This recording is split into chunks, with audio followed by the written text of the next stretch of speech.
There's an independent bookstore thing happening today, so I'm kind of I think I only have time to visit one bookstore. That's okay. Just wanted to check it out and see how it goes.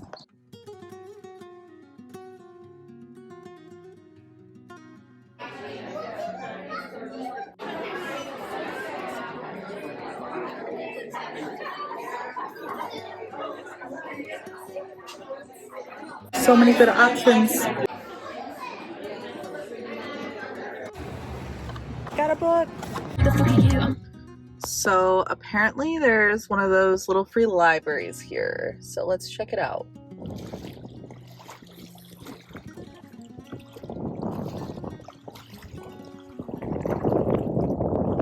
I have lived here for 5 years and I never knew where this lake was. And I think this is gonna be my new summer spot. It's so cute.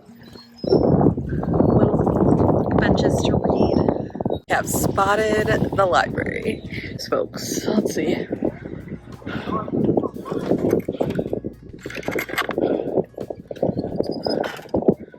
A lot of options here. I didn't really find any that I wanted to read, so I just left this one here. I'm keeping the other books that I have because that book exchange was so fun. I kind of want to host my own and see how it goes. Here we go. So I did not go to the library like I planned to this weekend, but I did a couple of other bookish things. There were a lot of things going on this weekend related to books. Saturday, it was the Chicago Independent Book Crawl. I was only able to make it to one store because I had other things going on. So I did go to one and I picked up a book there. Sunday, today, there were two things going on. There was one thing in another state and then one thing in Chicago. I wasn't 100% sure what the thing in the other state was, so I didn't end up going. And in Chicago, someone was having a book exchange. So I figured I'd go check that out. I had a lot of books at home that I didn't really think I would read. So I'm going to show you guys what I ended up getting this week. Oh, and then Wednesday, was that Wednesday? I think so.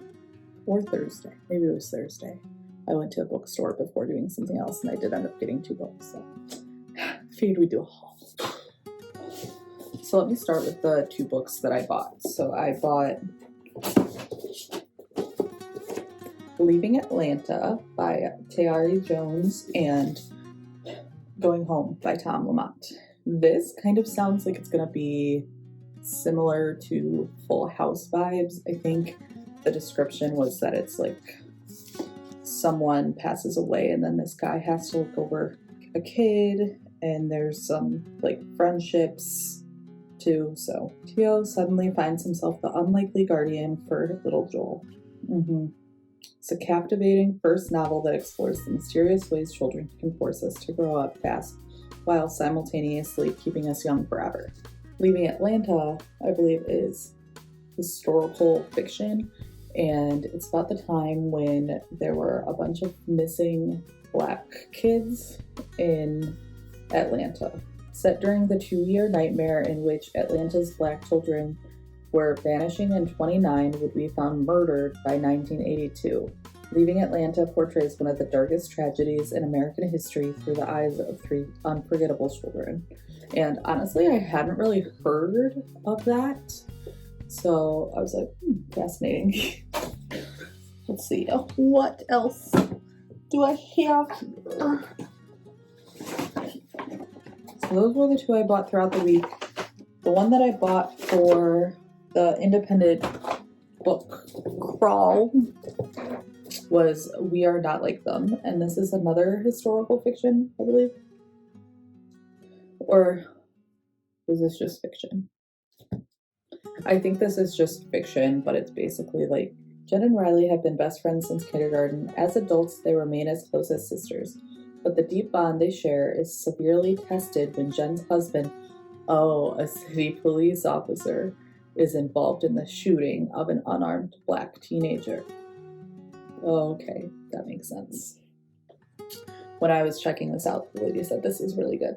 So, see. Unfortunately, I don't have a list of the books that I gave away because I did give away a lot. I think I showed you guys some that I gave away, but these are the ones that I picked up. Salem Falls by Jodi Picoult. I haven't read anything by her, but I know she wrote, what was that movie that I saw that was based on a book she wrote? That really sad movie, My Sister's Keeper. I think that was Jodi Picoult, so just interested in seeing how her other books are. Now at the center of a modern-day witch hunt, Jack is forced once again to proclaim his innocence to a town searching for answers, to a justice system where truth becomes a slippery concept written in shades of gray, and to the woman who has come to love him. I don't know, that sounds similar to Rocky Start to me.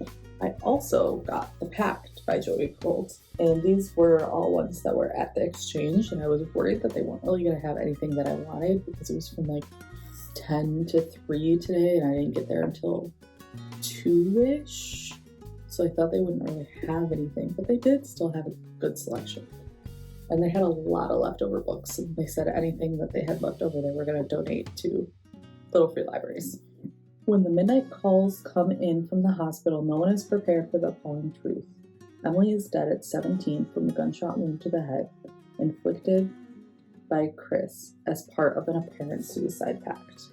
The gun holds a single unspent bullet that Chris tells the police he intended for himself, but a local detective has his doubts.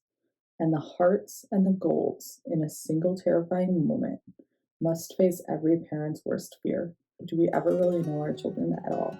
That sounds like it would be incredibly sad.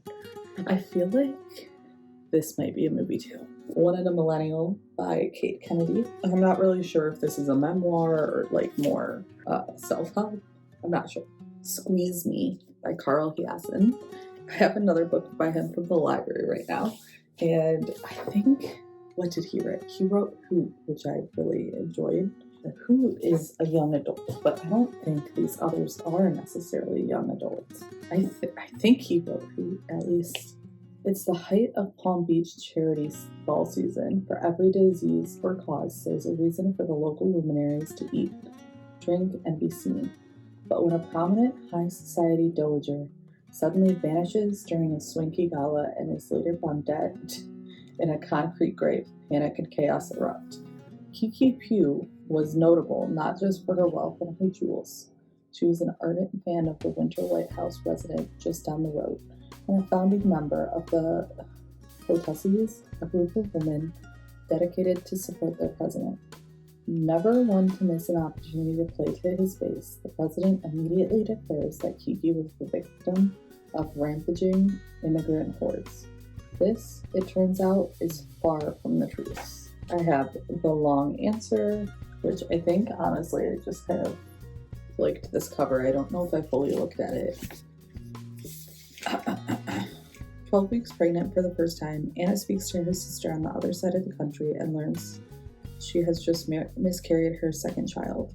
As this loss strains their bond and complications with Anna's own pregnancy emerge, her tenuous steps toward motherhood are shadowed and illuminated by a woman she meets along the way, whose stories of the children they have had, or longed for, or lost, crowd in.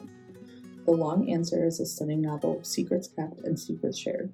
Deeply empathetic and hugely absorbing, it unravels the intimate dynamics of female friendship, sisterhood, motherhood, and grief, and the ways women are bound together and pulled apart by their shared and contrasting experiences of pregnancy, abortion, miscarriage, and infertility. That sounds like it's going to be like deeply moving. I saw this author, and I think I've heard Haley Pham speak about her, and I haven't read anything by her, but this is Barefoot by Elin Hilderbrand, and it just says 3 women, 3 sisters, 1 long hot summer. So this is probably going to be like a very good summer book to read.